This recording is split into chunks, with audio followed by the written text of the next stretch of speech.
as you came to the life and as you leave life, and what it means and what we can learn today and what we can leave with as a legacy that is left behind. So when you came to this life, somebody made a noise. They're happy that you came. And when you leave this life, somebody will make a noise out of sadness, the tears of sorrow that you're departing. And when you came to this life, a nurse gave you a shower, and when you leave this life, you will be given a shower as a ghusl. And when you came to this life, after the nurse gave you a shower, they cover you with a blanket.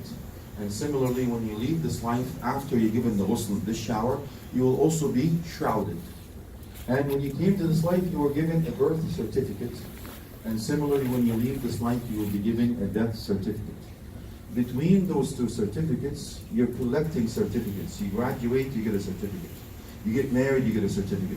You buy a house, you buy a car, you get a job, anything else, you get a certificate. The most important certificate of all is the one that you will get on Judgment Day. There are 99 files. Every file as far as your eyesight can see. At that time, you will understand what this means. So think about this as a journey. This life is a mere journey. Enjoy the journey to the fullest. Indeed, you've come through a womb of a mother that you had no choice of. And 4 things were written in the womb of the mother, is that your lifespan, your sustenance and provisions, your actions and deeds, happy or sad, meaning close to Allah or away from the mercy of Allah. On Judgment Day, you will be asked 4 things, from the front to back again. What did you do with your life that I've given you? What have you done with your knowledge and your youth? And where did you get your money from and how did you spend it? Same thing that was guaranteed for you, you will only be judged at what you did with it. So the scholars say that's what God Almighty has given us as a gift. Guaranteed 2 things for us that we spend all of our lives worry about. Our lifespan and our rizq. So that's why, my brothers and sisters, understand that whatever Allah subhanahu wa ta'ala asked us to do, is we should not shortchange. Taqsir. Because that's what we're asked to do. And the things that we leave our prayer and the ibadat, the acts of worship, to make sure our life in line, our sustenance in line, is already guaranteed. So why would you leave the one that is guaranteeing everything and leaving that what is asked of you that you are only going to be held accountable for in your grave? So remember, the womb of the mother will be the first stage, and the taklufa of 5. This is only the middle of 5 stages. So after this, my brothers, after your life, you're going back into another womb. That womb is the belly of the earth. But that womb, you have a choice of. You can make it a piece of heaven or a piece of hell. Waliyadu billah. May Allah protect us all from that. It could be as far as your eyesight can see. You could collapse your ribs. A door will be open to see you place in heaven or place of hell. A choice you make in this life will make it so. So please, when you punch in Jannah and this journey of life, you make sure the GPS has the Quran and Sunnah to guide you to Jannah. A simple formula, my brothers and sisters, please note that whatever you leave behind, you have a passport, and that's what I'm going to leave you with, just your passport.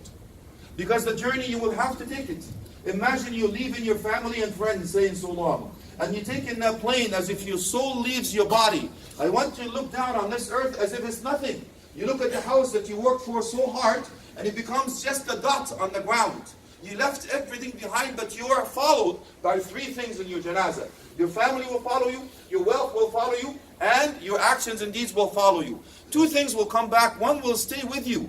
Your family will leave you no matter how much you love them. As if you can hear the faint sound of your mother. Ya bunay kana sadri laka ghida'a wa hijri laka wi'a'a. My son, my bosom was a source of nourishment for you. My lap was a source of comfort for you. Can you not take me back? Can you not stay with me? Wallahi, you will not do it. As if you hear the faint sound of your father. My son, remember, I was strong, you were weak. I was rich, you were poor. Now that I am weak and you are strong and I am poor and you are rich, take me back, stay with me. Wallahi, you will not do it. So please understand that the family, no matter how much they love you, they cannot help you. And no matter how rich you are, remember this, you will love the wealth and forget the grave.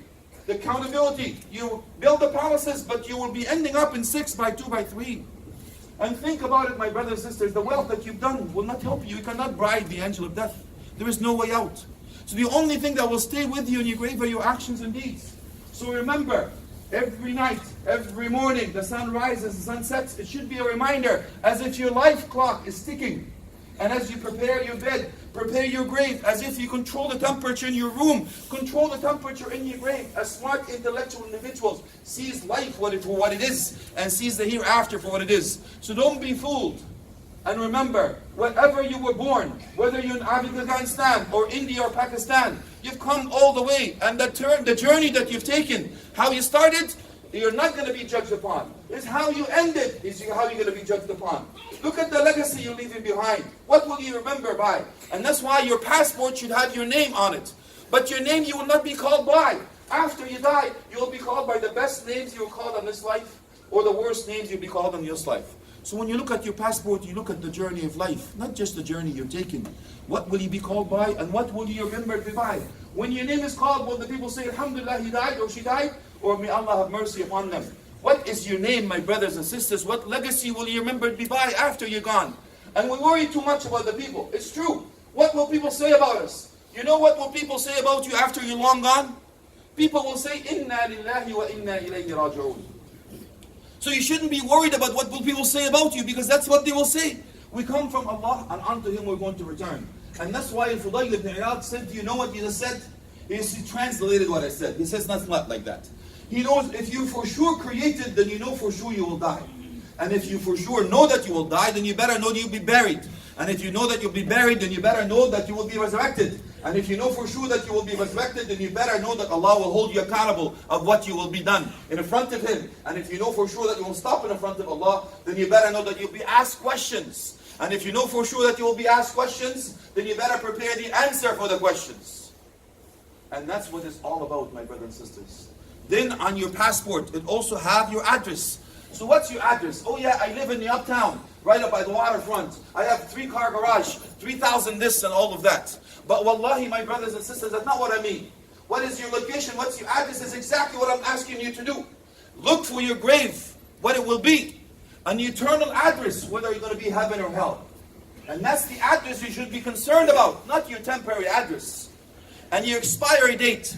What is your expiry date? Well, everyone is already given the expiry date.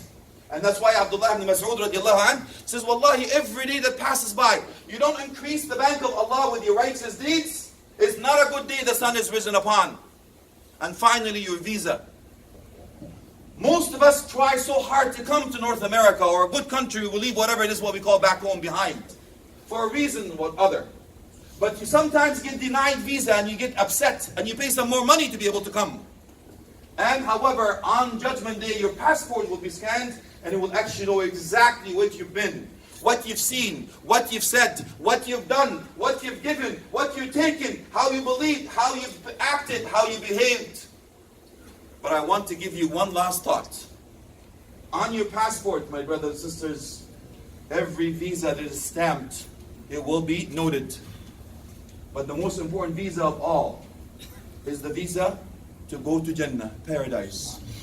So make sure you understand, my brothers and sisters, that the visa that is the most important visa of all is an invitation by Prophet Muhammad, may peace be upon him.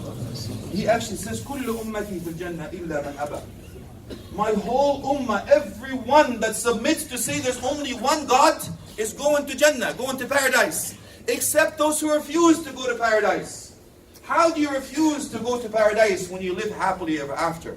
Eternally therein. Everything you wish for is yours. You will never get old again. You will never get sick again. No sadness, no sorrows, no stress, no death, no illness, no sowing so long to anyone anymore.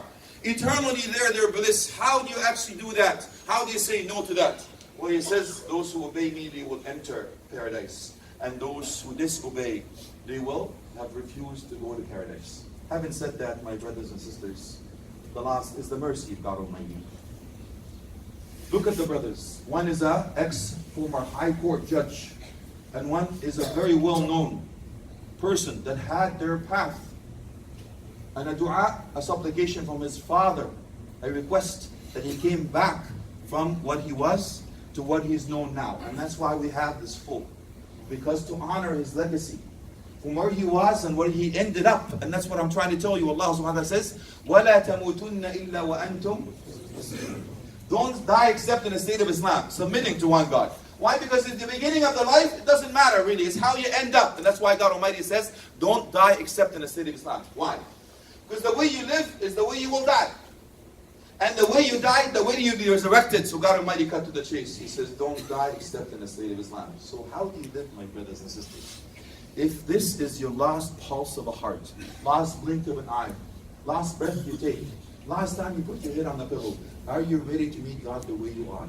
Who do you hang around with? If you don't want to be dying with them, don't hang around with them. If you don't want to die in a simple, sick place, don't go to that place. If you don't want to die doing a certain act or saying a certain thing, don't do it. Why? Because this grave is a treasure box of your actions and deeds. And it will be then uploaded. So everything you've seen, everything you heard, everything you said will be downloaded. And it will be uploaded on Judgment Day. The only thing you want to care about is that time, my brothers and sisters. We ask Allah subhanahu wa ta'ala to forgive us. And that's the mercy of Allah that's given you. إِلَّا مَنْ تَابَ وَآمَنَ وَعَمِلَ عَمَلًا صَالِحًا. You see, Allah subhanahu wa ta'ala says, it doesn't matter what you've done in this life. Everything sins you committed, Allah subhanahu wa ta'ala will not just wipe it clean, will transform every evil deed you've done into being a good deed, according to the Quran. Except those who repent, believe, and do righteous deeds. فَأُولَٰئِكَ يُبَدِّلُ اللَّهُ سَيِّئَاتِهِمْ حَسَنَاتٍ. Those are the ones that Allah subhanahu wa ta'ala will transform their bad deeds into good deeds. And the conditions are, إِلَّا مَنْ تَابَ. The first thing I ask you, brothers and sisters, to repent before it's too late. Number two, once you repent, your iman, your faith will increase. And that's why in their order. And when you believe, your actions and deeds are the proof of your belief, and that's why it says, وَعَمِلَ عَمَلًا صَالِحًا. That is the mercy of Allah, and formally and sealing it with one ayah. Allah subhanahu wa ta'ala says, قُلْ يَا عِبَادِيَ الَّذِينَ أَسْرَفُوا عَلَىٰ أَنفُسِهِمْ لَا تَقْنَطُوا مِنْ رَحْمَةِ اللَّهِ. Tell them, O Muhammad, tell every human being on the face of the earth, no matter how far away, no matter how bad you are, never despair of Allah's mercy. Indeed, God Almighty forgives all sins. But just you have to believe there's only one God. And that's your visa, my brothers and sisters. With that, I ask Allah subhanahu wa ta'ala to have mercy upon both of them. I ask Allah subhanahu wa ta'ala to make their grave a piece of heaven, not a piece of hell. I ask Allah subhanahu wa ta'ala to expand it as far as their eyes can see. And I ask Allah subhanahu wa ta'ala to make it furnish it from Jannah, an aroma of Jannah, and open the gates in them to see the place in Jannah, paradise. And I ask Allah subhanahu wa ta'ala to resurrect them on pulpits of light. With Prophet Muhammad, may peace upon him. Grant him the book with the right hand side, allow him to intercede for them, and grant him the permission to be with him in the Jannah, in the paradise, in the highest level of the Firdaus. With that, I ask Allah subhanahu wa ta'ala to forgive you all. And those who've come here, may Allah have mercy upon us all. Make our last words to be La ilaha illallah. The best of actions and deeds to be the last of actions and deeds. And the last word to be that La ilaha illallah. The best days to meet Allah subhanahu wa ta'ala in Jannah. I ask Allah subhanahu wa ta'ala have mercy upon them all. If those who want to address something, by all means feel free. If not, then we thank you again for this. The information how to go to Brother Fareed, Brother Muhammad will accommodate.